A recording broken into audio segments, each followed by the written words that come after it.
Tuesday night Krug show. Raj is in the house, and we have a special guest. Oh, let's go.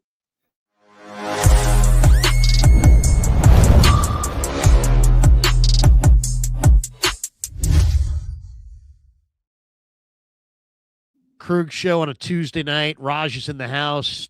Fire up the band. Little congested, but no days off. No days off. No days off. Well, welcome to the Krug Show, brought to you by Pig and a Pickle, where we were on Sunday for the Krug Show meet and greet. Thank you to all the people who showed up. It was an incredible day, incredible Sunday, watching football, eating barbecue, hanging out. Thanks to Pig and a Pickle. Thanks to all of you.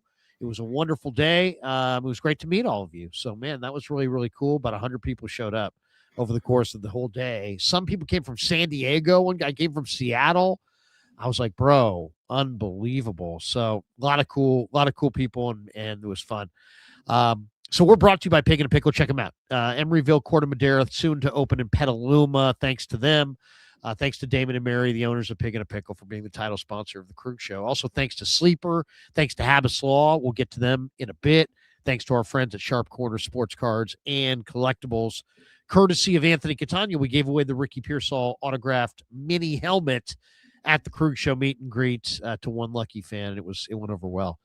But Raj and I go every Tuesday night, and Raj, great to see you. And you know what?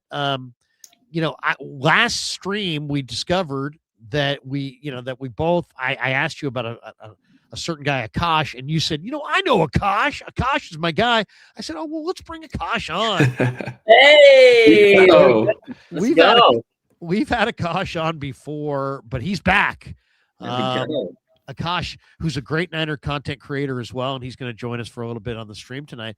Akash, thanks for jumping in. See, I'm aware of you. You're aware of Raj, but I didn't realize that you and Raj were boys. And then Raj kind of scolded me about it. I felt bad. It was kind of ugly. It got kind of ugly.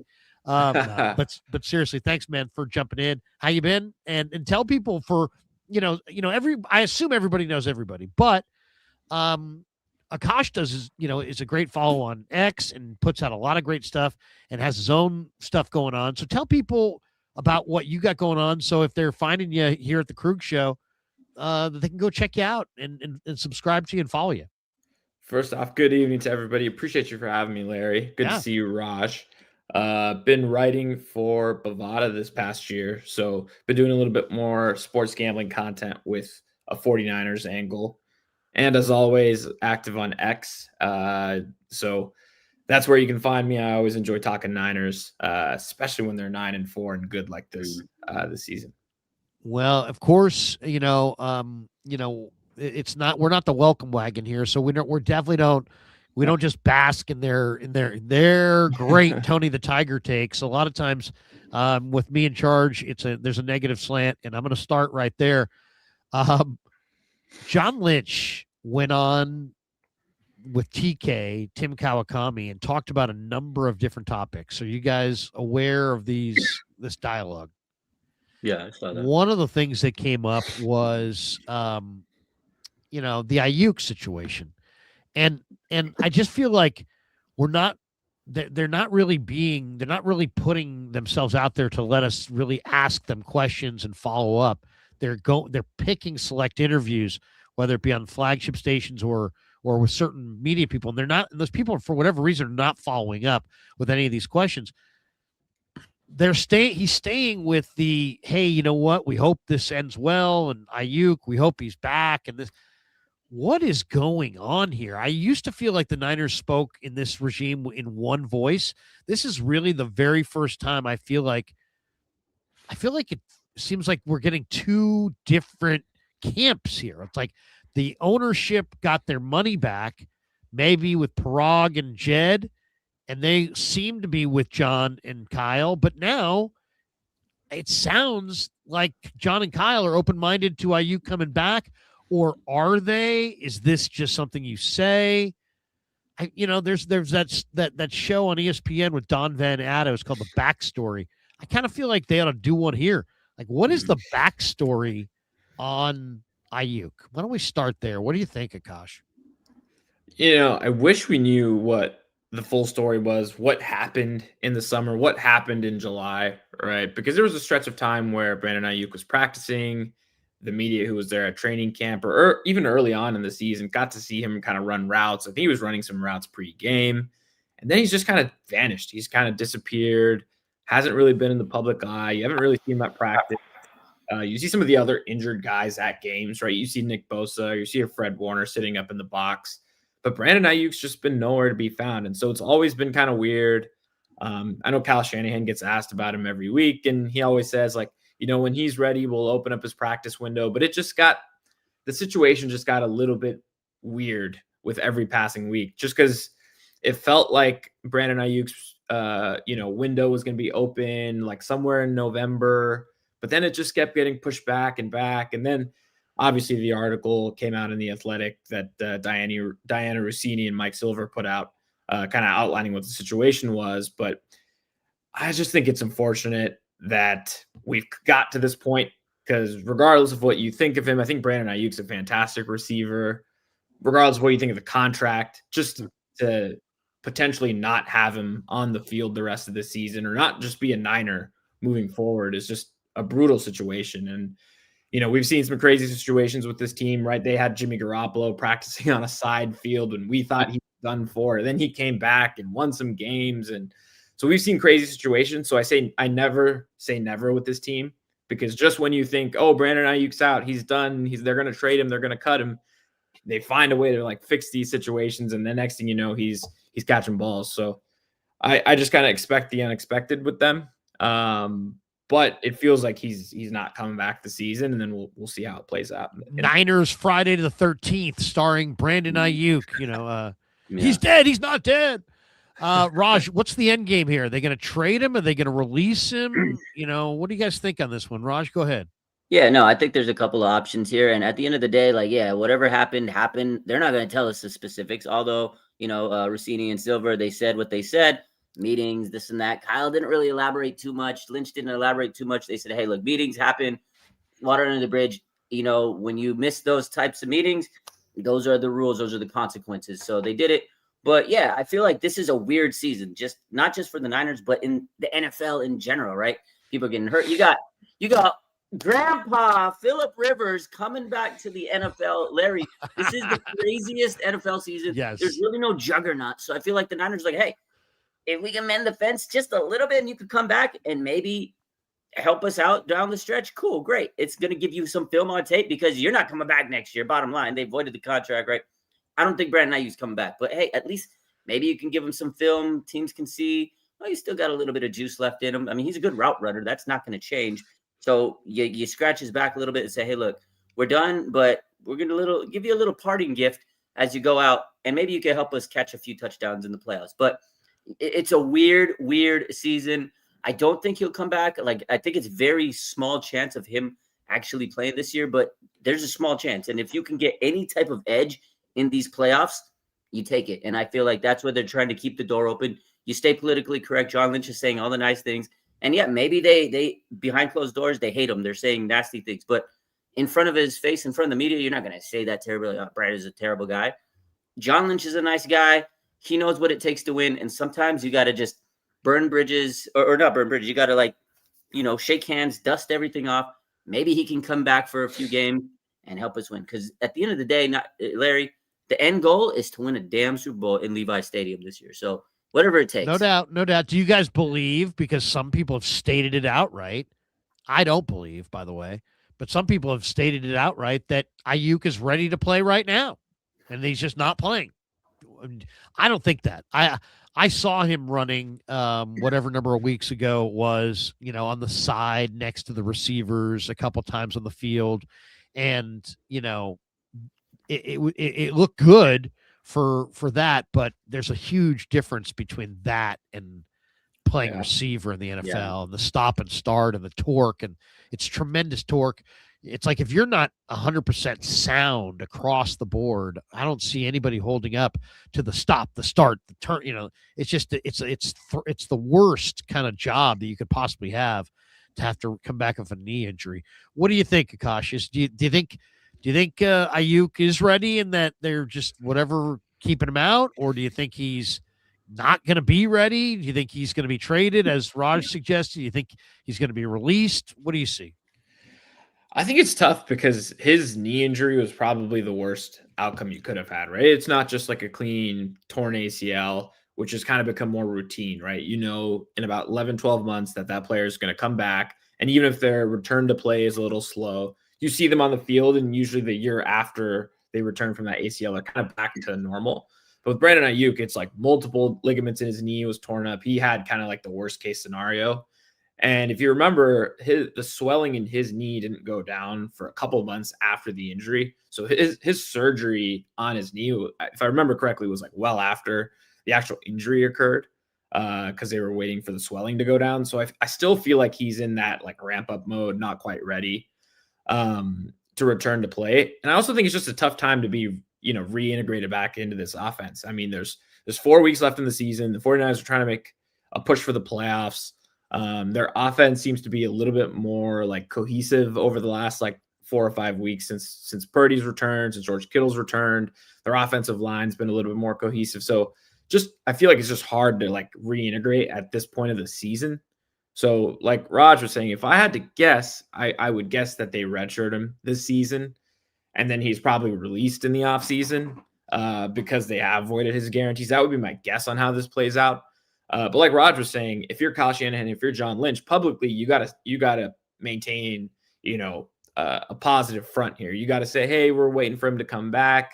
We're just waiting for, him to recover, because you got to make it look good to other potential, free agent wide receivers, other guys in the NFL. You got to make it, you got to kind of play the PR game a little bit. And so that's why I think they've kind of maintained the same, status. But I think Kyle Shanahan said it last week. Maybe it was like right after they beat the Browns that, he's not counting on Brandon Ayuk returning. And if you read between the lines, that's Shanahan saying that he doesn't expect Brandon Ayuk to be on the field this season.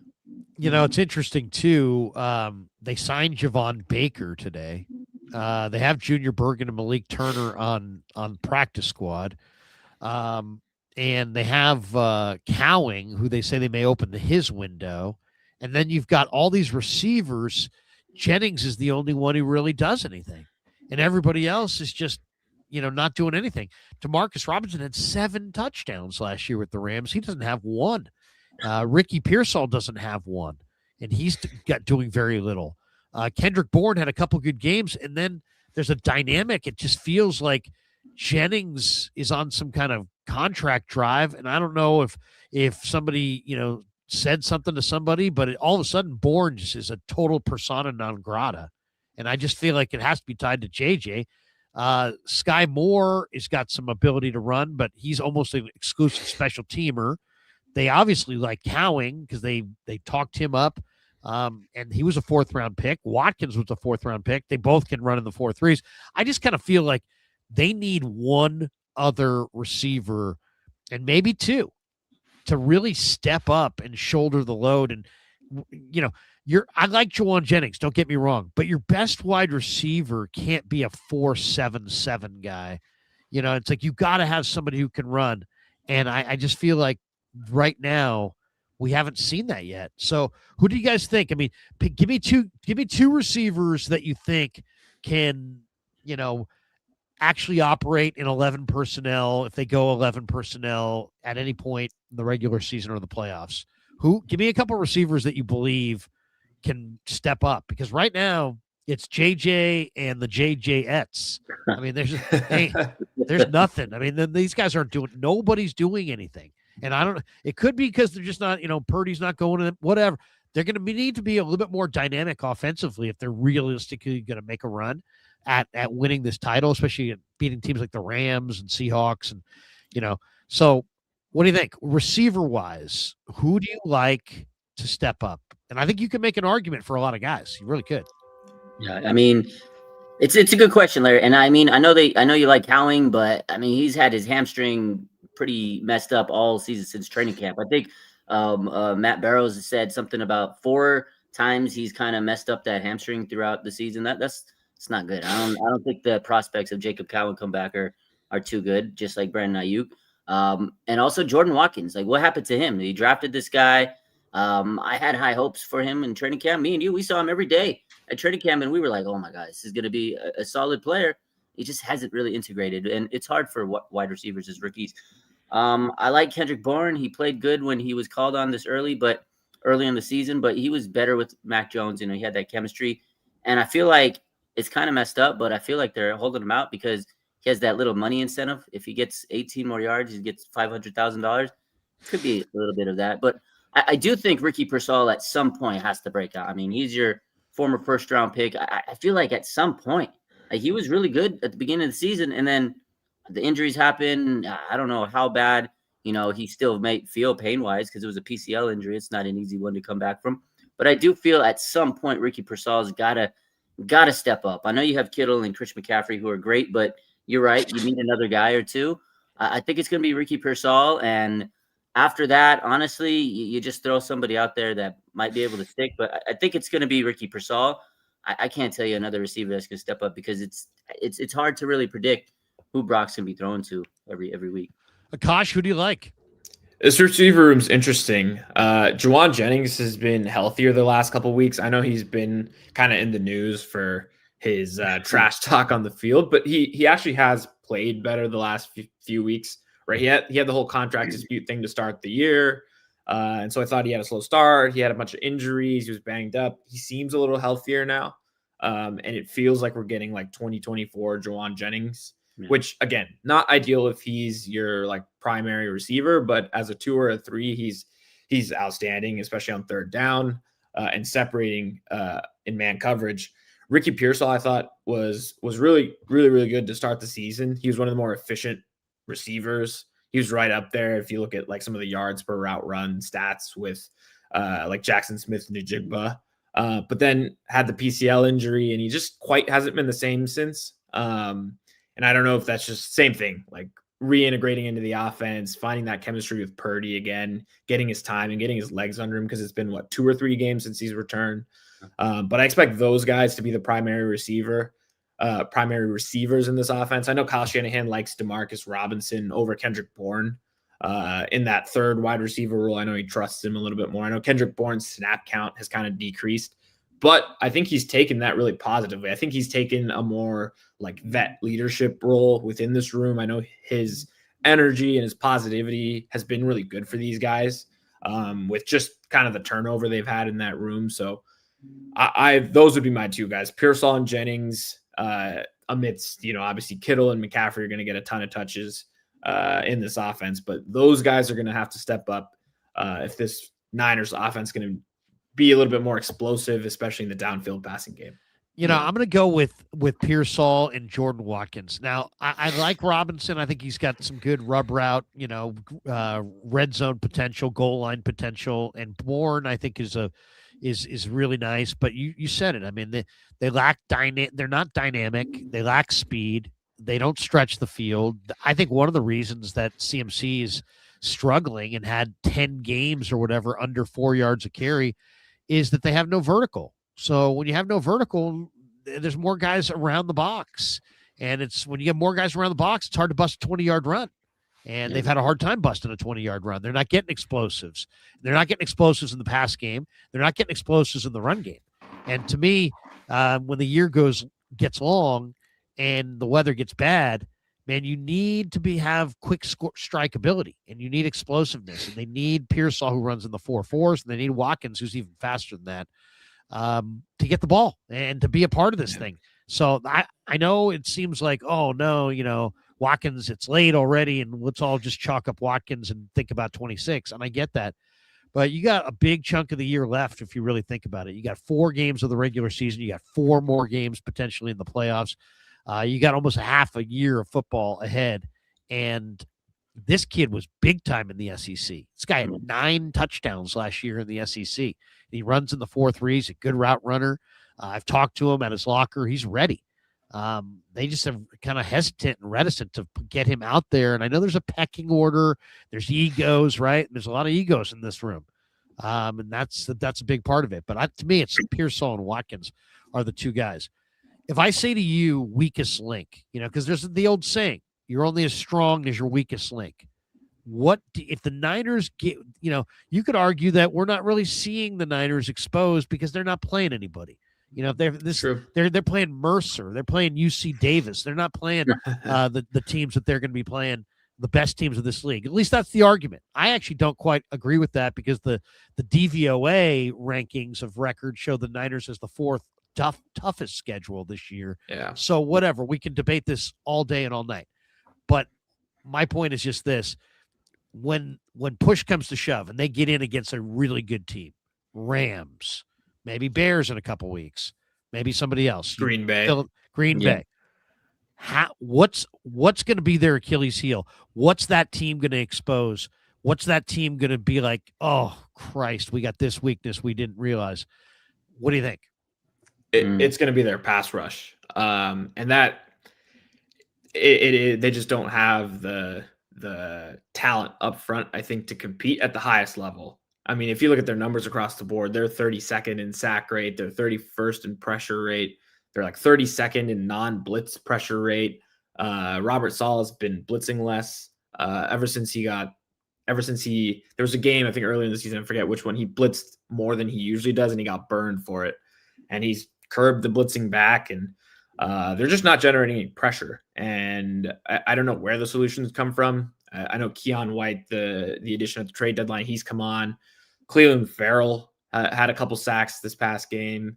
Hopefully Yetur Gross-Matos comes back. He was their best interior pass rusher earlier on in the season, but that's going to be the weakness when you go up against a Matt Stafford, a Jordan Love, even a Sam Darnold. I feel like if you're not able to generate a pass rush, I think teams are just going to find a way to carve you up. And I don't think they've played explosive enough offenses in the last month to really expose that. I mean, they played Bryce Young, who turned the ball over, Shador in kind of a weird weather game in Cleveland. And the last good quarterback they played was the Rams, and they hung 40 on them. So it's the pass rush. I think ultimately that's going to limit how far this team goes in the playoffs. And I'm not sure there's like a schematic solution or something they can do. They lost their best player on the defensive line early on in the season, and there's just hard to replace that. Yeah. What do you think, Raj? What do you see as the primary weakness? Because I mean that's one for sure. The pass rush, though. Cleve Farrell and Keon White, if they're in the chat right now, they may be saying, "Hey, don't forget about us over here. Yeah. We're balling." Keon White does look really good in this scheme, and Cleve Farrell is a dog.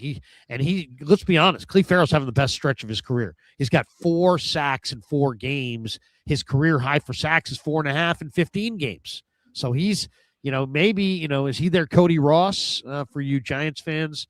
If there aren't. Giants fan is a fan that roots for the San Francisco. Well, it's a long story. They're mostly extinct.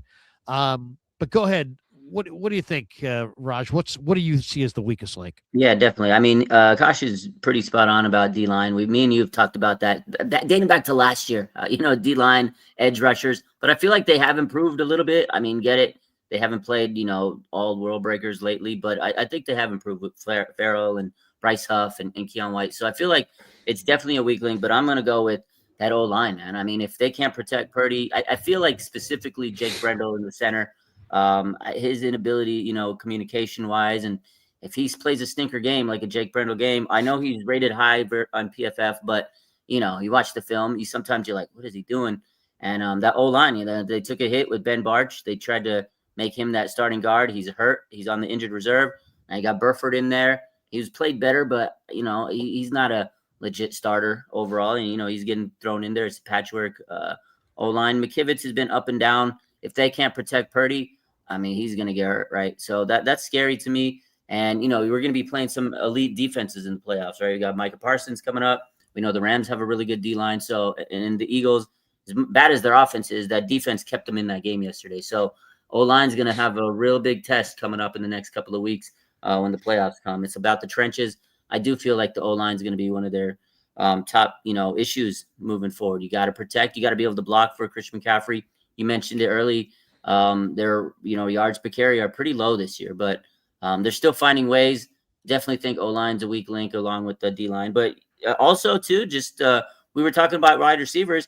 if they just can't find that next guy to take that leap, like you said, that's a weakness in itself. So to me, those are good. Those are all good. The Niners are 25th in the NFL in rush offense, 98.5 yards per game rush offense, despite having CMC. They're 25th in the NFL. So I think that offensive line question, that's my big question is, this is the time of year where, man, it's time to run the ball. It's cold, and it's hard to win in some of these places, and you're going to have to maybe go on the road, and you're going to have to run the ball. And if you're 25th in the NFL and you can't run the ball and it's all on Purdy and these, receivers, it's a dicey proposition, I think, at best. I mean, I'm not saying it's game over, but it's going to be tough.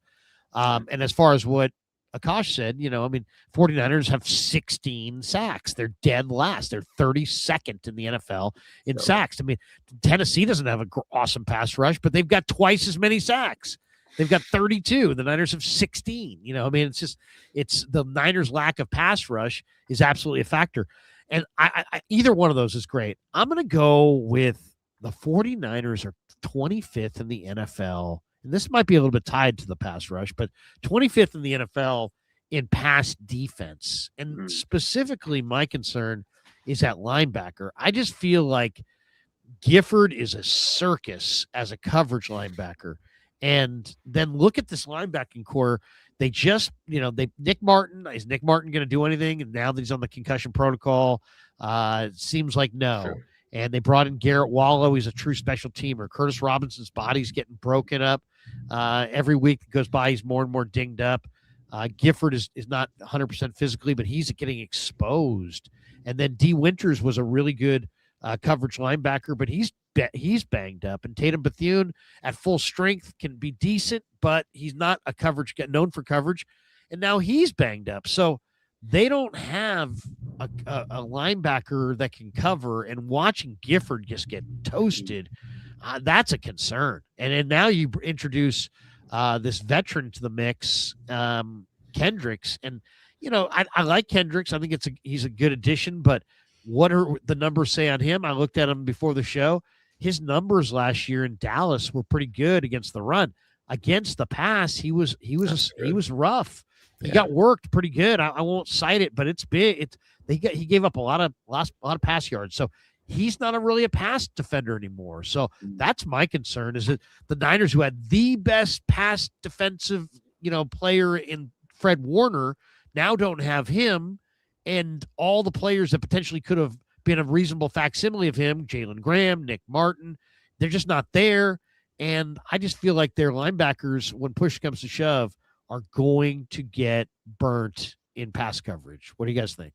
That's a good call. Yeah, especially Gifford. I mean, like, coverage has been where the Niners have been getting beat. And, losing Fred Warner is not easy to replace. Like, they've tried hard, players have played admirably, like Tatum Bethune. He's had some big games. D. Winters, early in the season, we were ready to crown him as the next Navarro Bowman, but he kind of came down to earth a little bit. They were making nicknames of D. Winters and Fred Warner early in the season, but that's definitely a tough spot. And players have great tight ends now in the league. They go over the middle. The screen game, like whenever we play the Rams, that screen game comes up to bite us half the time. And if you don't have Fred Warner in the middle patrolling, it's not going to be easy. So I agree with that take. I think that's a good take. Linebackers are going to be tough to step up and recreate what Fred Warner does. But I'm intrigued with Eric Kendricks.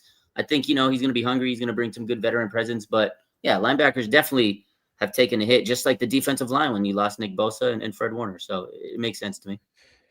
Can't be worse than Curtis Robinson. I mean, I know he's the Walter Payton Man of the Year nominee. Cool stories, come back from injury. But at the same time, he's been a third, an excellent special teamer, a third string backer for this team for a couple years now. Obviously, the injuries are the reason he's here. And so I imagine Eric Kendricks is probably an upgrade over Robinson. So I would expect Kendricks to start coming out of the bye, especially if Bethune is still out. So I would imagine their starting duo is probably Kendricks and Winters. So at least there's a veteran presence there. I feel like a lot of the coverage issues that you alluded to in pass defense is just a young secondary, young defense, a lot of miscommunication, a lot of coverage busts, a lot of yards given up that way. I feel like actually their like secondary players are actually pretty good in coverage, right? Diamador Lenore, Upton Stout's been just right there in coverage on a lot of plays. Renardo Green's had an up and down sophomore year, but I would say for the most part, their secondary players are just in individual coverage have been good this season. It's just been some of those like just miscommunications, especially with like bunches and trips formations and just certain things that they get beat on. And it's just kind of what you live and die with younger defenders who, just haven't played together as much and are kind of learning how to play in the NFL. We're 30 minutes into our live stream. We're really pleased to have Akash with us tonight. And of course, Avaranthan, is that the correct pronunciation of the last name? Anavarathan. Yeah, close. Anavarathan. Okay, I'm sorry. No, you're good. And Raj Melwani. Man, No disrespect to Raj.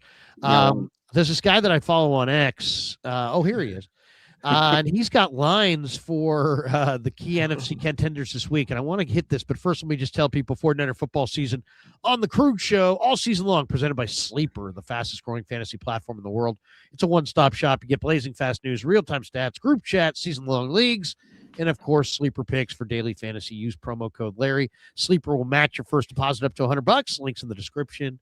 Terms and conditions do apply. And thanks to Sleeper for being a proud sponsor of the Kreuger Show. All right, Akash, you have the lines up here from the games, and this is a good one because we're at that point of the year where I'm getting this at the grocery store. I'm getting this when I'm picking up my kid. Anybody who sees me is like, "Hey, man, who should we be rooting for this weekend? Could you? I'm trying to figure out who I should be rooting for. So why don't we get into that? As a Niner fan that wants to see the 49ers get the highest seed, who are we rooting for? I mean, obviously we're rooting for Browns against Bears and that kind of thing. But like in Rams, Lions, Packers, Broncos, we're rooting for Broncos. But in Rams, Lions, are we rooting for the Rams? Are we rooting for the Lions? That's a tough one because it's like you want to catch the Rams, but you don't want to get run over by the Lions. Exactly. It's funny because I maybe posted their playoff odds like earlier in the week. So if the Rams beat the Lions, it actually increases the 49ers playoff odds because they further separate from the Lions, but it decreases their chance of winning the division. So it's kind of funny. So if you root for the Lions and let's say the Lions win, now all of a sudden, let's assume the 49ers win this week. The Lions are just a game back of the 49ers in just the wild card race, but maybe the Niners are closer to the Rams in the divisional race. So it's tough. I would root for the Rams this week. I would just want the Rams to put the Lions away, put the Lions to bed. Because the following week, the Rams go to Seattle on a Thursday night short week. And in that game, you're rooting for Seattle to beat the Rams because of divisional tiebreakers. So that's kind of the rooting guide here over the next few weeks. You want the Rams to win this week. Akash, don't the Lions have either a Week 17 or Week 18 game against a team that we want them to beat? Don't they? Yeah, they play the Bears Week 18, I believe. Yeah, don't. So, and then you know what? The simplicity of Dan Campbell's personality. It may not matter. They may just go. They may even be more dangerous if they're eliminated than if they're not. They did that 2 years ago. They knocked off the Packers on the road in Aaron Rodgers' last start in Green Bay. And I think the Packers had a chance to win that division, if I remember correctly. So they've done that before. Who do you think wins these games? I'll go Bears, Lions, Seahawks, Broncos. I think the Bears win. I think the Bears are for real. I think they're a really good team. I think their rushing offense is fantastic. I think Ben Johnson's been excellent. That defense has kind of come into its own a little bit. I think the Rams win. I just don't think the Lions defense is good enough to slow the Rams down. I think that should be like a high scoring game. I think the Seahawks win in big fashion.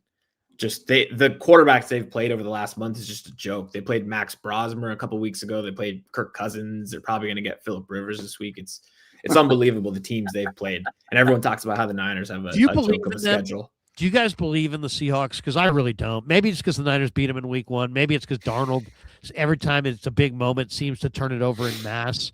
But there's just something about the Seahawks. I do not fear going there. Purdy's never lost there. I've talked to Dave Softy Mahler about that fan base all the time. He's like, something happened up here. I mean, they had the 12s and all that. That's a old, tired deal. That's not a tough place to play anymore. It's not nearly what it used to be. I'm not sure why, but if the Niners go there, I expect to see a sea of red, and I expect the 49ers to win by 10. There is gonna be a sea of red, Larry, because they're playing here in Levi's that final game of the season. No, but I'm just saying, if the Niners have to go up there in the playoffs, yeah, I don't fear going there. Do you guys? I don't think Seattle. I know Seattle on paper looks awesome, and McDonald's a great defensive coach. I love some of their secondary, and they got Julian Love back this week. God knows he's awesome. But I don't know. I mean, it's a JSN. I know now they got Rashid Shaheed, but it's a JSN centric offense, and I just don't believe that much in Darnold. It seems like if you pressure him, he turns it over. Yeah. I don't know. Maybe I should have more respect for Seattle, but I just don't. I just feel like the Niners can beat them. No, I agree. I think Sam Darnold, he is what he is in the playoffs. He's never proven himself there. Like, good regular season. He's turned his career around, happy for the guy. But Kyle Shanahan knows how to play Sam Darnold. I think we could beat him. And I'm not really, honestly, I don't really think there's real one team that I'm like, oh man, I don't want to play them. And the NFC is wide open. I don't feel like there's a juggernaut team. I think the Niners can beat anybody. And Niners are going to travel wherever they got to play. And that's a big factor. Wherever they got to play, there's going to be Niner fans in abundance, and it's probably going to be almost a home game, especially if it's LA. But Seattle, I'm not too worried about them. I think the Niners can beat them. I think they can beat them on the road. I think they can beat them at home. The defense, and I think Akash said this, they haven't really played a true quarterback in the last couple of weeks. And if they play Phillip Rivers this week, I mean, come on, it's a gift. It's a gift to them. So, no hate on Phillip Rivers, but he hasn't played since 2000 Right. COVID year. Like, that's crazy, man.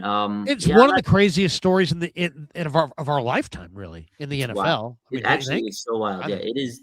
It's crazy. It's crazy to me. When I saw that today, I was like, "Are you kidding me, Phillip Rivers?" There's a stat out there.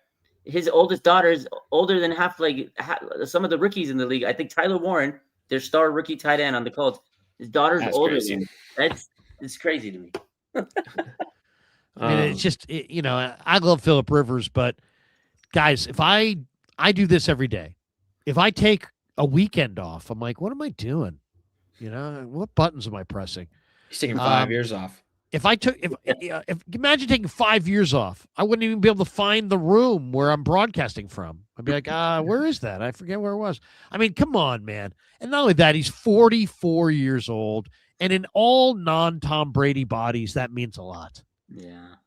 So Tom Brady is so much the exception there that I think Rivers will not finish even one game.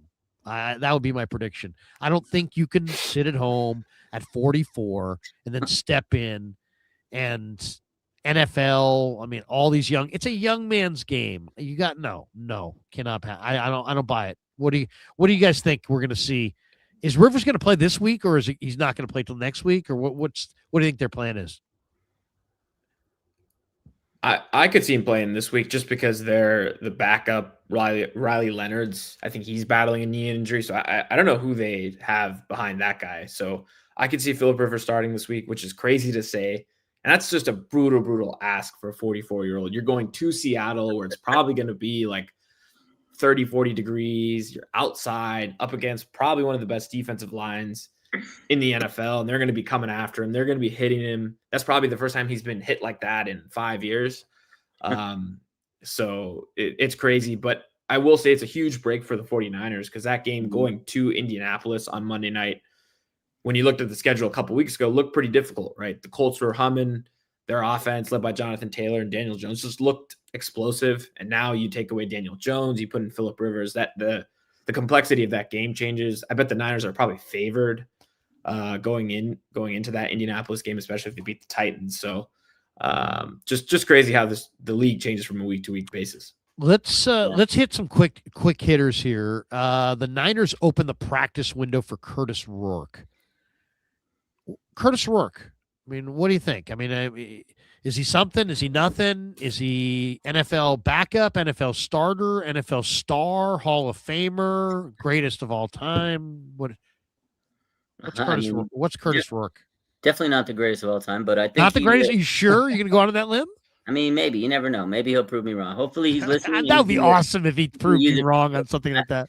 I hope he does. But yeah, they got Mac Jones, and the rumors are they might trade him this offseason. There's a lot of teams that need a quarterback. Vikings, Saints, Jets, a lot of teams need a quarterback this offseason, Larry. And I think the Niners are going to get a lot of calls. I know we want to keep Mac around, but John Lynch this morning on the TK show, he did discuss a little bit, and he goes, "Hey, we want to keep him around, but it's a business. If we get an offer, it's something we're going to have to take a look at." So there's definitely possibility of getting rid of Mac Jones. And now if you see this guy, he's got 3 weeks to practice and get integrated and learn the offense and kind of learn the nuances before training camp next year. He's going to get his feet wet, and it's good practice for him. And, if you trade Mac Jones, this might be your QB2 in the future. So, I'm excited to see what this guy can do. You definitely need a good backup. Mac's tough to lose if we do lose him this offseason, but if they're offering him a day 2 pick for Mac Jones, man, you can't deny that. And, he deserves a start. He's proven himself this year. I think he's done good enough to show that, hey, I can go get a starting job and earn a lot of money this offseason. I mean, one thing to jump in on that, your comment there.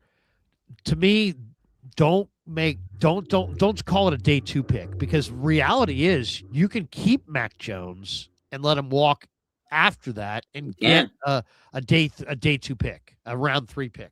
Yeah, no, 100%. So I think that the price tag has to be a second round pick, and probably a second round pick and a Plus player. something. Or like a second and a fourth, second and a fifth, second and or second and a player, because of that. Mac Jones has got greater value, because otherwise just keep him, especially at $7 million. It's a steal. It's a bargain, but he's going to want to get paid. Like, if a team's going to offer him to start and he can make $20 million compared to 7, you got to give him that opportunity. He played his ass off for us this year. I agree. I don't want to lose him, because you're right. If Purdy goes down, look at the job he did. So, and can Curtis Rourke do that again? That's the question. And they're going to have 3 weeks now to find out, because I don't think they're going to activate him from the NFI list and, sacrifice that 53-man roster spot. So he's going to have 3 weeks in this as his practice windows opened to show to Kyle Shanahan and John Lynch, like, hey, I'm good enough to be the backup quarterback. And that'll hopefully give them some clarity on what they can do with Mac Jones, because they got to fill that backup quarterback spot with someone reliable, because Brock Purdy just, he's battled injuries, right? He's had the elbow injury. He battled injuries last season, has had the turf toe. So he's missed games now multiple years. And the 49ers have had capable backup. They had Sam Darnold a couple seasons ago, Mac Jones filling in. And they need just somebody just in the event Purdy goes down. Yeah. And so they need to know that Rourke can at least step in and kind of just handle the offense. And so that's kind of what you're looking for. You're hoping he can just be a backup quarterback for you. Anything you get on top of that is found money, in my opinion. Yeah. Javon Baker, something or nothing. They picked him up today. They put him on the practice squad. Raj, I saw you put a picture of him out when you talked about the workout. Are you a fan of Javon Baker? He played at Central Florida. He started at Alabama. I mean, once upon a time, he's a 4-star recruit. He went in the 4th round to New England. What do you guys think of Javon Baker? Is that something? Is that nothing? What do you think? It's a guy you can develop. You keep him on the practice squad. He's a developmental player. I don't think anything of him this year, but he has talent. 4th round pick. Kyle Shanahan system. You see what he can go. I mean, again, we talked about receivers earlier. Jacob Cowing, he hasn't really proven himself yet. Jordan Watkins, we don't know. You got a bunch of young guys you got to develop, because after this season, we talked about earlier, Brandon Ayuk, he's probably gone. Juwan Jennings, he's played great over the last month. 4 touchdowns, over 20 catches, 200 yards. He's playing for a contract now, so you might lose Juwan Jennings. You need to start collecting bodies and thinking about the future, as well as trying to win and get the Super Bowl. But I think he's a guy that you can hopefully develop and maybe bring into this roster. The quote he had when he was drafted by the Patriots, he says, "I'm going to get your popcorn. I make people in wheelchairs stand up." So we'll see. He's got some talent. I like that. I think there's a big picture. It's always nice to have confidence. Yeah. Yes. I just think there's a big picture view from the 49ers. This is the type of guy that you sign to, like a futures contract in the right after the season ends. He's on your 90-man roster going into next year.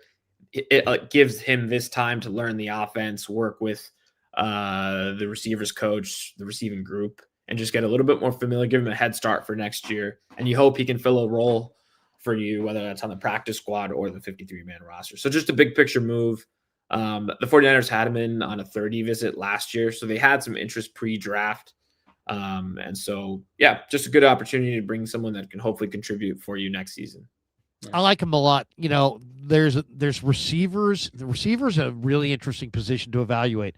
Some guys are faster than their 40. Some guys are slower than their 40. That's just reality. You have to watch it. This guy is what I would call field fast. Like, he ran for the stopwatch like 4 or 5 something. But when you watch him and you watched his highlights, he looks like a 4.4 guy. I mean, he really does move really well. So I'm not sure why that is, but that's something to look for. I think he's interesting. All right. CMC, great year or disappointing year? You know what I mean? It's like, on one hand, he leads the NFL in touches. He's 5th in receptions with 85. He's 3rd in rush attempts with 237. But he's only averaging 3.6 a carry. He's had like 10 games under 4 yards a carry. He's had like 5 games under 3 yards a carry. Is that on the O-line? Is that on the lack of speed at receiver? We kind of hit on these things before. But CMC, when you talk about his 2025, is this like an epic all-time great year for CMC, MVP, that kind of thing? Or are we watching an awesome player who's seeing the ball a lot, but he's actually in a little bit of decline? What do you guys think?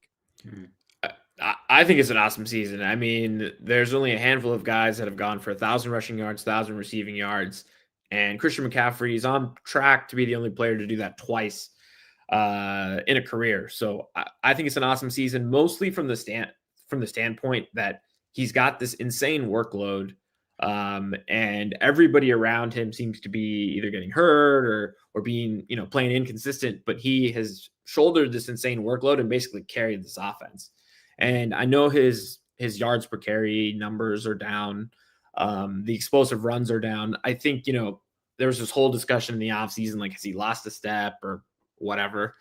Clearly, he's not the same athlete that he was 2 seasons ago in 23 when he was an MVP candidate, right? And it makes sense. He's just a couple years older. He's had, the Achilles calf injuries. Like, he's just not the same athlete. But the fact that he's this durable, that he's this reliable, and he's this chess piece that Kyle Shanahan relies on, it's unbelievable to watch, right? I think if he's hurt, but you still have the rest of the guys, I don't know how this offense looks. But the fact that they've had Christian McCaffrey the entire season, and you've been able to just patchwork Kendrick Bourne and Jake Tonjes and all these guys is a testament to how good he is and how much attention he draws from defenses. And he's just the amount of times he's touched the ball. It's just awesome to see. Go ahead, Raj. Yeah, no, I mean, CMC might be the only player in NFL history to take the Madden curse and reverse it. This man's bad. Listen, you could say he's lost a step. He's old. I mean, he's older, right? You get a little slower when you're older. But I mean, to sit there and carry the ball the amount he had, over 800 yards receiving as a running back is crazy. He's done like the Debo role. He's doing everything he can. And if you were to tell me at the beginning of the season, Chris McCaffrey is going to be carrying the ball 30 times a game or touching the ball like 30 times a game, and he's going to be the healthiest on your team. Fred Warner's injured, Nick Bosa, I would told you you're crazy. This man is the offense. He's carrying this team. I mean, you take away Christian McCaffrey, they're not winning games. They're not winning games. I'm telling you, man. This guy is the pulse of the offense. I get it. He's not averaging a big, bunch of yards. He's not having those explosive plays, but he's having big plays. I mean, you give him the ball, he's going to get a first down most of the time. You know he's going to catch the ball. And the things he's doing, like the season he's having is historical. He's leading the league in like scrimmage yards. He's top 10 in receiving yards. He's one of the top rushers in the league, despite, teams knowing he's going to get the ball. Christian McCaffrey's having a historic year, man. I don't want to hear anything other than that. This man flipped the Madden curse on its back, Larry. He's tearing it up. So neither of you think he's in decline. No, I didn't say that. But, well, I mean, there are people that are like, he's lost a step. I don't see a lost step. I see more of a lost line. I think the line in front of him could be better. I still see the same. I see a guy that has a hard time getting through the line of scrimmage. But to me, one of the best things about McCaffrey is how they're utilizing him now, which is they know he's having a hard time getting through the line of scrimmage. So now they're just running him through the line of scrimmage and letting him have that option route 5 yards past the line of scrimmage, and he is deadly on that route because he can make you miss. And if him and Purdy know which way he's going to cut and they can throw a stop route pattern, it's almost unstoppable on any kind of short yardage situation. I love CMC on that through the line of scrimmage route. He seems almost borderline uncoverable. All right. Last thought before we hit our supers and bolt. How's this thing gonna end? Let's put our viewpoints out there. I will go first and say I think the 49ers are actually getting guys back after the bye that nobody's talking about that are huge. Okay. Nobody at all is talking about, you can hear all kinds of people talking about the Niners. Nobody is saying anything about who's coming back after the bye. But guess what? Eddie Piñeiro's coming back, and he's damn good. Yatir Gross-Matos is having an all-time year as an interior rusher. He's coming back. He's way better than people think. Sam Aquinu had just hit the ground. He had just started to really ball. And he's coming back, and he's going to be fresh. And I think that's going to help. And Tatum Bethune, I think, is going to come back and play well, especially after getting that taste of it early on. These are 4 really underrated guys that nobody talks about. It's going to make the 49ers a better player. They're going to run the table in the regular season, and I think they're likely to win in the first round, probably lose in the division round, but they got a shot. They got more than a puncher's shot at taking this thing to Levi's for Super Bowl 60. That's what I'll throw out there.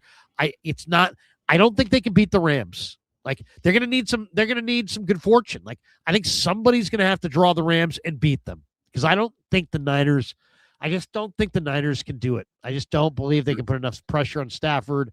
Stafford's too good. The Niners are too young. There's no pass rush. It just doesn't add up.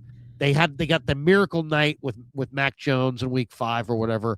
No, it can't happen again. I would say to avoid the Rams, but that's possible. And I see a big 2 showdowns coming, Niners-Bears. The one at Levi's coming up, and then I think a rematch maybe at Soldier in the playoffs. And I think the Niners are going to beat the Bears both times.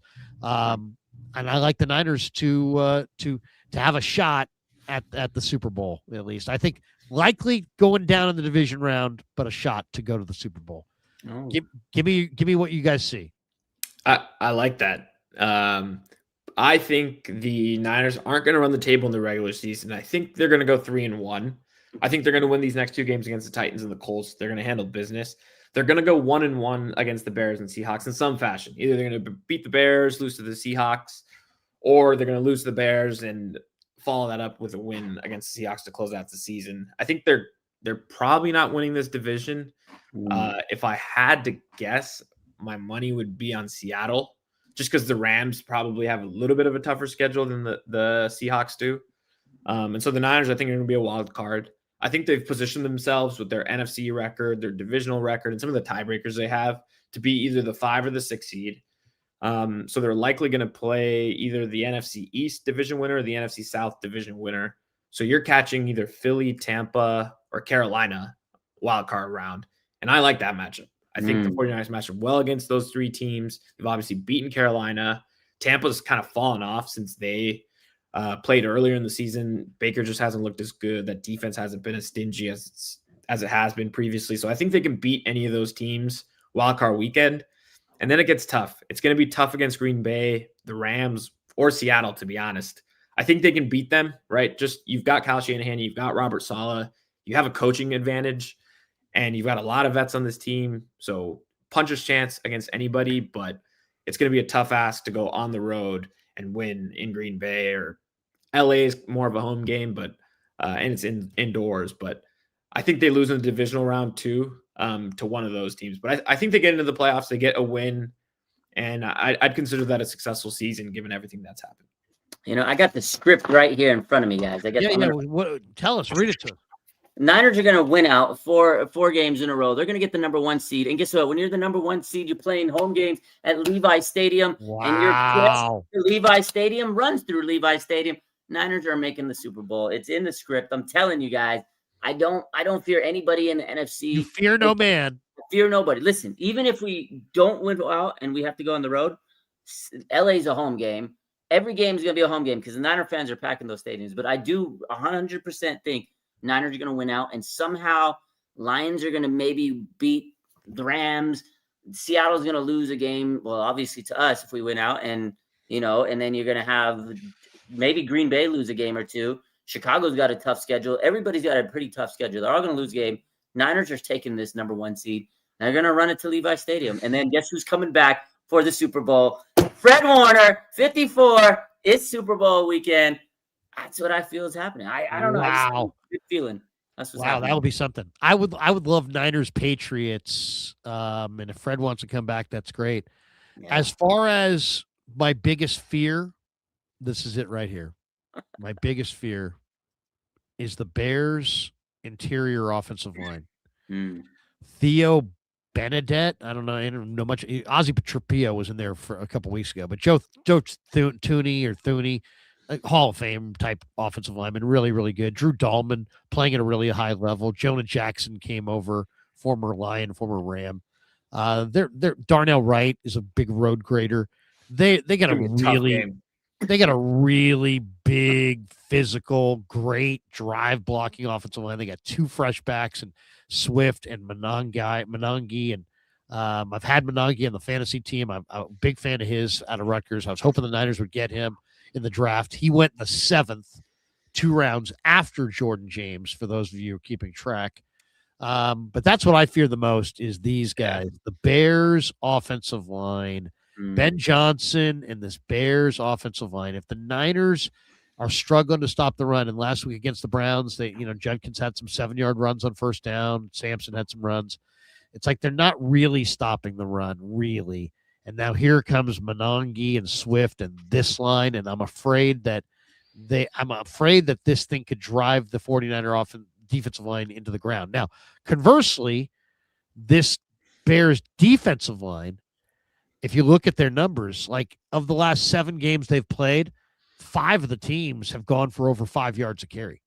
So people are running it on this Bears front. So this is not Buddy Ryan's 46 defense, even though Montez Sweat is a good rusher and Booker's an interesting rusher. Grady Jarrett's a really great player, but he's older. They have some really interesting players here. Byard is a ball hawk. Jalen Johnson. C.J. Gardner-Johnson was a great pickup. I wish the Niners had made that pickup. But the Bears, I don't think, are much defensively against the run. I think the Niners can run it down their throat, but I'm worried about the Bears running it down the Niners' throat. Oh, yeah. What is your guys' biggest fears as far as – it doesn't have to be the Bears. It could be any team. Standing between the Niners and the Super Bowl, I'm worried about the Bears' offensive line. What stands out to you guys? I think that and Akash said this earlier, in the playoffs, I'm not worried about Stafford. Everybody's scared of big bad Stafford. I just think, can the Niners muster enough pass rush? Can we, like those quarterbacks, right? Jordan Love and everybody, we got to be able to get to them. And if we can't get to them and force turnovers, we're not beating any of these teams. So I feel like that to me is going to be the biggest factor in the playoffs. You got to get to a quarterback. I'm glad we're getting Sam O back and, a couple other people, but you said YGM's having all class. It was a world pro. Well, I mean, they've been talking about this guy as a 5-star recruit and as a, the guy is, is exactly physically what you want, right? Long arms, powerful, incredibly athletic, since he was at Penn State. The potential. This year with Mikkel, those guys were really good rushing the passer on the interior, and he can't stay healthy. Now, that's the problem. If he can stay healthy, and we only need 4 or 5 games in the regular season, couple, some playoff games, but it's there for you, Yetur Gross-Matos and Samo and Bethune and Pinheiro. I just think they're 4. If you go look at this year, they're 4 of the most underrated 49ers who all produced way more than any of us thought they would in training camp. 100%. I'm just saying YGM. I just don't know. I know, you're not a YGM guy. I know. He's like Ben Barch to me. I never thought he was going to stay healthy. So if YGM could squeeze out 4 games for us, great. But I don't think it's going to happen. It's a tall ask. I'll give you that. It is. Yeah. It is. In terms of my fears, the Bears' offensive line is a great one. They've got Midwest Kyle Shanahan calling plays.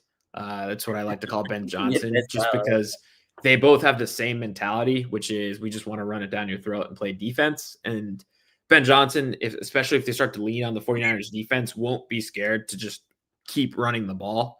And I'm worried that game, depending on how the game script looks, could turn one-dimensional, where the Bears are just running it down their throat.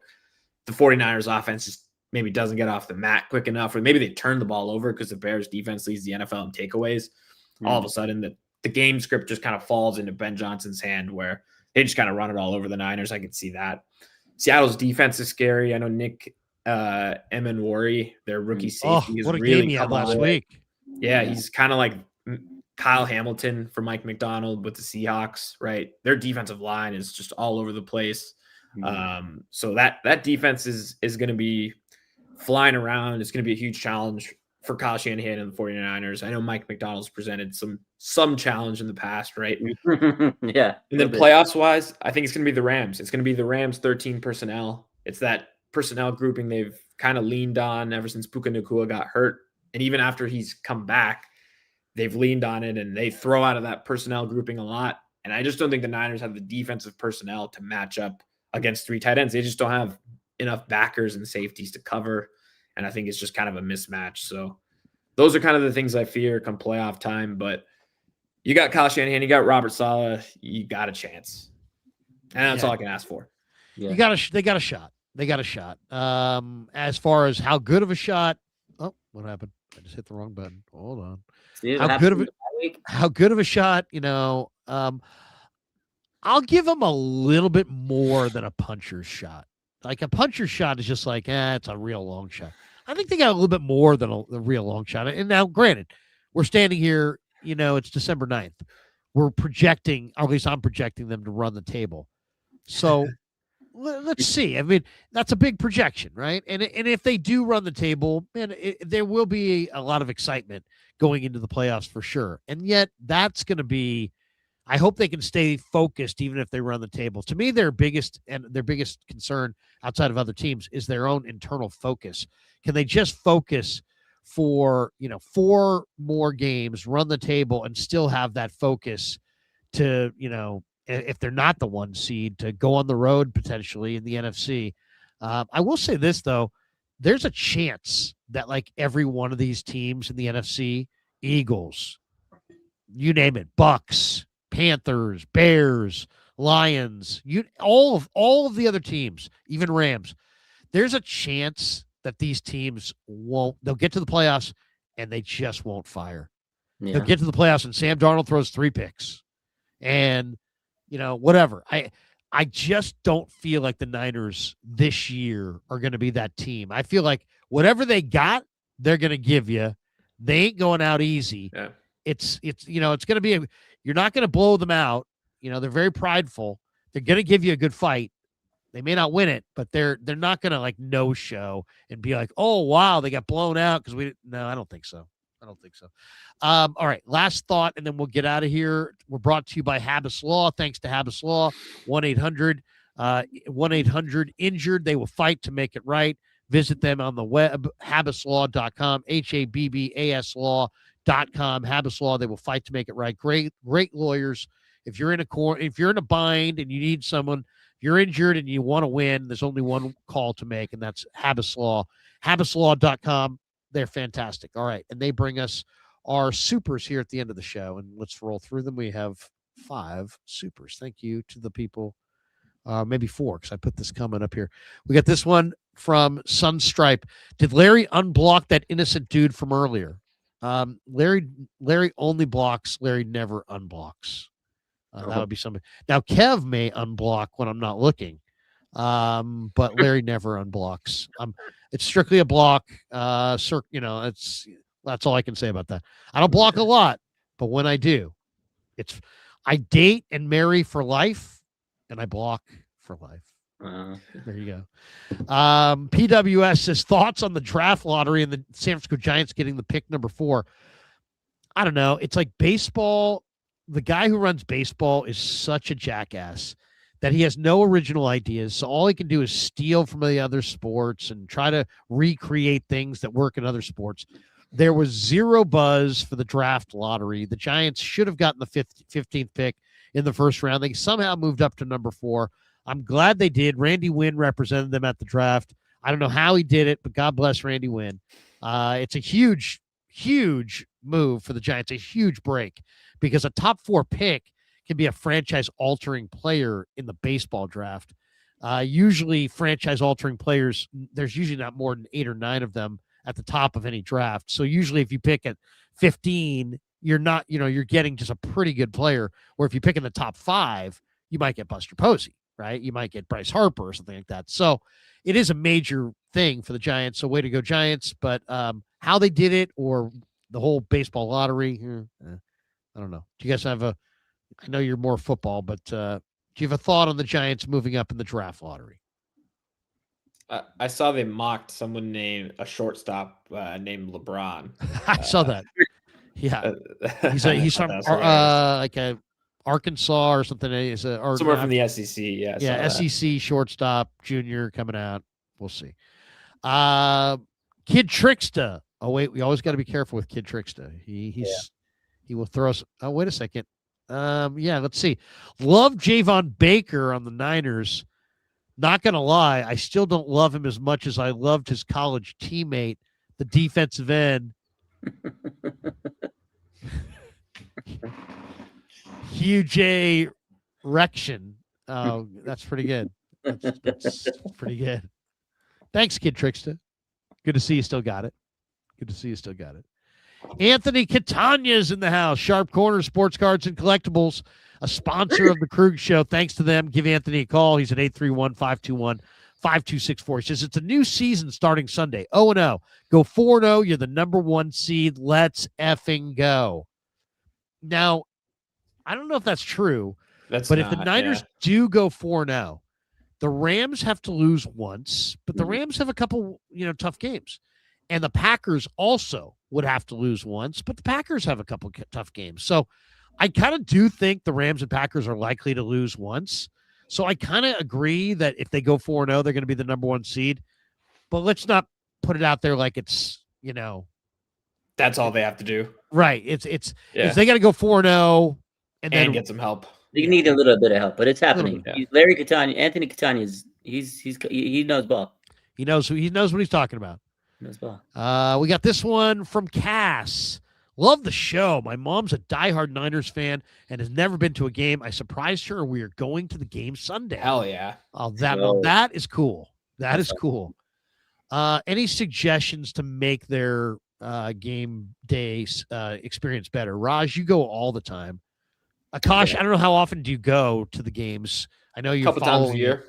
So what do you think? For somebody who's never gone, is there a suggestion that we can throw her way that would make her day better? I guess I would say this. It's going to be really a cold one. So it's not like it's, early in the year. It's like, oh, man, bring your sunscreen, bring some sunglasses. Especially if you're on the sun side, it's brutal. You won't have to worry about that, but you still may have some sun in your eyes. So if you're light sensitive or sun sensitive, definitely bring a hat or some glasses. I would say maybe some binoculars, because some of those seats are far away. If you have binoculars, I definitely would bring some binocs. I'd say get there early, try to get there for all the pregame festivities, watch all the players warm up, the pregame, like player announcements, national anthem, like get there early to watch all that stuff. And you're right. It gets cold this time of year, and especially down there, like the wind starts to swirl. It gets chilly. So I would definitely bundle up. And it's just gotten way colder here in the Bay Area in the last couple weeks. Dude, I mean, I'm battling a cold right now, but I got to say, this is one of the coldest December. Now, granted, we're wusses because it's California, but this is one of the coldest Northern California Decembers I can ever remember. It's like 35, 40 degrees, like regularly, and we're not used to it. Anyway. Yeah, no, I agree. Get there early because early. That's the best advice I give you. You want to enjoy especially if you haven't been to a game, you want to like see all the sights and sounds and see what people are doing. And if you don't get there early, because it depends on how you're getting there. Are you driving? Are you taking a VTA? How are you getting there? You always want to have time because you just never know, especially if you're driving there. Getting to park and stuff can be a little bit lot slower. Yeah. So get there. Plan on leaving a couple hours early. You know, the gates open 3 hours before the game starts. So try to be there around that time. Trust me, it goes by fast by doing all that. And plus, if you get there early, it's easier to get food. You know, you get there later, and if you're hungry, you're kind of SOL. Check your weather too, because you know what, if you're not going to be happy if it's raining. And all I would say is if it is going to be one of those rain days, spend the $5 in the parking lot and buy that whatever, one of those things. They sell you those like see-through ponchos in the parking lot sometimes. That's, believe it or not, those are great. Those are perfect. You sit there, you don't get wet, you're under a poncho, you love it. Last couple ones here. We got this one from PWS. Thoughts on Barry Bonds not making the Hall of Fame again? It's a popularity contest. I mean, it's a mess. The thing's a mess. There's steroid users that are in, there's clean guys that are out with steroid suspicions. We've got, guys like Jeff Kent who were Barry Bonds was intentionally walked so teams could pitch to Jeff Kent. And now Jeff Kent's in the Hall of Fame and Barry Bonds is not. This would be like if Joe Montana wasn't in Canton, but Jeff Garcia was. I mean, it's like, what? Make it make sense. So we understand the performance-enhancing drugs, but I mean, I talked to Greg Papa about this earlier in the week. The same fans who are like, oh my God, Barry Bonds used steroids, he's the Antichrist, don't think anything of it, that the Carolina Panthers went to Super Bowl 60 with 4/5 of their offensive linemen getting busted for using performance-enhancing drugs. Nobody cares at all in football. And Greg brought it up. He's like, how come we don't care about performance-enhancing drugs in football, but we think it's like the worst thing ever in baseball? And it's like, it's all because of the baseball media and how it's been conditioned. And they've been dangling the Hall of Fame like it's some reward or some lifetime reward. And it's not. It should. Barry Bonds is a Hall of Famer, and he did performance-enhancing drugs. He wasn't a Hall of Famer because he did performance-enhancing drugs. He was a Hall of Famer, and he used performance-enhancing drugs. So he ought to be in. Roger Clemens, the same. Bud Selig, on the other hand, who presided over the era and watched his salary explode to over $50 million a year and has safely ensconced within the walls of the Hall of Fame because of his relationships. That's as dirty as dirty gets. He had more power to enact change within the sport as far as PEDs than Bonds, Clemens, or any player. And yet, so you cannot penalize, you can't let the commissioner slide into the Hall of Fame and frame the guys with all the talent. And that's what baseball's doing, and it's a disgrace. It's a mess. And there's only two kinds of people out there. There's the people that work in and around baseball, and they're not going to say anything because they're really advocates for baseball and don't want to speak out against it. And it's people that have moved on and don't care about baseball, and they don't care enough to keep talking about it. The only reason guys like me are saying it is because I love baseball, but I don't watch it anymore. I devote all my time to the Niners, and I mean, I watch it, but I'm not like diehard like I used to be because it's boring as shit, and the Giants are boring as shit, and their owners are cheap. And it's like, they bought an asset. If you told me, I got a buddy and he bought an asset and he bought it for $100 million and he bought it in 1992. And today it's worth $4 billion and it's going up by $200 million a year. And you're telling me that guy is bitching about costs. I'd call him a damn fool. And that's the Giants. They're sitting there. We're too cheap to do this. Cheap to improve our team. The Dodgers are doing circles around you, and you're sitting there with your. And I know I'm taking this in a totally different direction, but my point is just that baseball is a mess, and the Hall of Fame is a mess, and the fact that Harold Baines is in, and Jeff Kent is in, but Roger Clemens is out, Pete Rose is out, Barry Bonds is out. It's supposed to be a museum. Museums don't just remember the parts of history they enjoy. Museums represent the parts of history that they hate. They're still represented in the museum because it happened. It's history. Baseball never refunded any money, never denounced any of these records. So as far as they're concerned and we're concerned, it's all on the up and up. So how do you banish all these guys from the Hall of Fame when you took all the money and never disallowed the records. Yeah. I mean, that seems to me like select. And then you got David Ortiz. We like David Ortiz, and even though he's got known, accepted steroid connections, we like him. He's in. Oh, Barry Bonds, we don't like him. He's out.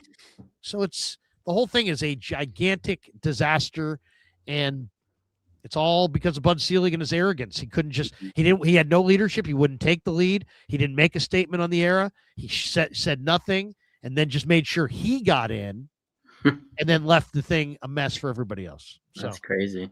there you go. Anyway, sorry for the dissertation. Boxing fan ×4. Couple last ones here. He says thoughts on FSU wide receiver Deuce Robinson and both linebackers from Pittsburgh, Kyle Lewis and Rasheem Biles.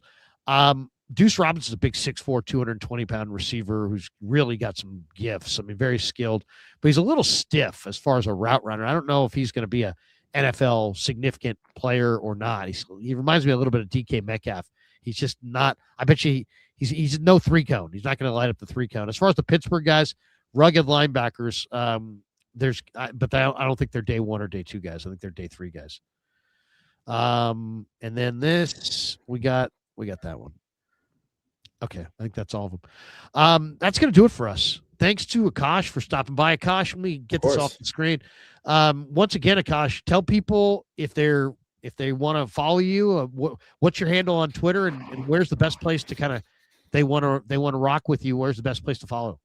Of course. Appreciate you for having me. Always good to talk Niners with you, Larry, and you, Raj, as well. I know we go back and forth on X or Instagram or whatever, but always good to chop it up with you guys. Can find me on X at first name, AKASHANAV. That's where all the Niners content goes up. And looking forward to the rest of the season. Hope they run the table and we get a home Super Bowl. Wouldn't that be amazing? Some years, we see it in sports, it's like, hey, they're supposed to do it. It doesn't happen. And then all of a sudden, when they're not supposed to do it, it happens. And maybe this could be that year, because I would say right now, to me, Super Bowl 23 was maybe the greatest Niners Super Bowl of all time. They were 10-6. But they got absolutely hot as fish grease in the playoffs, and they rolled all the way through. And they didn't win the Super Bowl by a lot. It was tight, but they won. And I kind of see this year, the way Purdy's playing, as motivated as Shanahan is, as great as Robert Saleh is, as positive as Brant Boyer has been. This team has a different dynamic this year. It's kind of feels like when I'm in that locker room, guys, it has the feeling of there's a lot of good players in that room. There's a lot of guys who have gotten really close and been denied. They kind of have it all in perspective. And I just think that they're going to be a tough out. I don't know that they're going to win it, but they are going to be a tough out. And I think I thought Purdy found something last week. Shanahan wasn't willing to go with me. I said, this is one of Purdy's better performances. He's like, I don't think so. But I thought it was, because he had 7 throwaways. Career high. He's super aggressive. If he's willing to throw it away, I think he elevates the exact same way that Stafford has elevated this year by not throwing picks. Look at Stafford's career. He throws picks. Not this year. He's throwing it into the turf. And they're winning because of it. And I just feel like Brock Purdy's really smart. He's really good. And he showed some escapability last week. If he doesn't turn it over in mass, I think they can beat a lot of teams. So we'll see. But he's got to take care of the better care of the football, and he did in this last game. We'll see if he can do it in the playoffs. All right, that is going to do it for us. Thanks to Akash. Thanks to Raj. Raj, great to see you, man. We'll see you next Tuesday. Thanks to all of you guys. I'm back with you tomorrow at 6 o'clock on KMBR for Niners Nightly. Until then, peace. Yeah, never met a man I've been scared of. Careful, you won't get exactly what you